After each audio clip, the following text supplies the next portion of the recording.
आरंभ महाभारत काल की भूमि पर। बहुत समय पहले जब महाभारत का युग चल रहा था, तब कुरुक्षेत्र की धरती पर धर्म और अधर्म के बीच संघर्ष हो रहा था। पांडव और कौरव दो भाई परिवार, परंतु दोनों के विचार और मार्ग अलग। उसी समय एक बालक का जन्म हुआ जो बाद में बार्बरिक या बर्बरीक कहलाया। यह बालक गदाधर घटक जाति का था।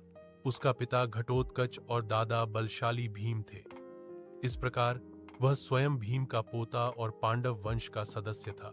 उसकी माता मौरेवी कमकटी एक नाग कन्या थी, अतः उसमें देव, मानव और नाग तीनों के गुणों का संगम था।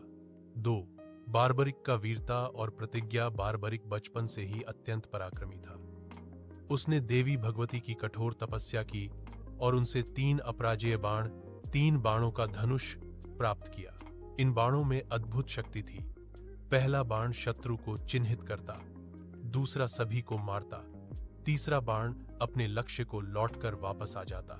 इसलिए उसे 3 बाण वाला वीर कहा गया।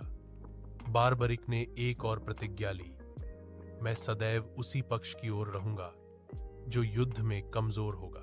यह प्रतिज्ञा ही आगे चलकर उसके जीवन और मृत्यु का कारण बनी। 3 कुरुक्षेत्र की ओर प्रस्थान।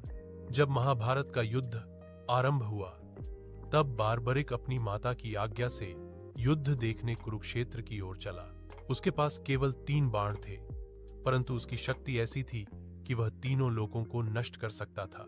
भगवान श्री कृष्ण जानते थे कि यदि यह वीर युद्ध में उतरा तो उसकी प्रतिज्ञा के कारण वह पहले पांडवों का साथ देगा, और जब वे मजबूत होंगे तो वह कौरवों का साथ ले लेगा। इस प्रकार युद्ध कभी समाप्त नहीं होगा। 4 श्री कृष्ण की परीक्षा। कृष्ण ने सोचा, मुझे इस वीर का मनोभाव जानना होगा। वे एक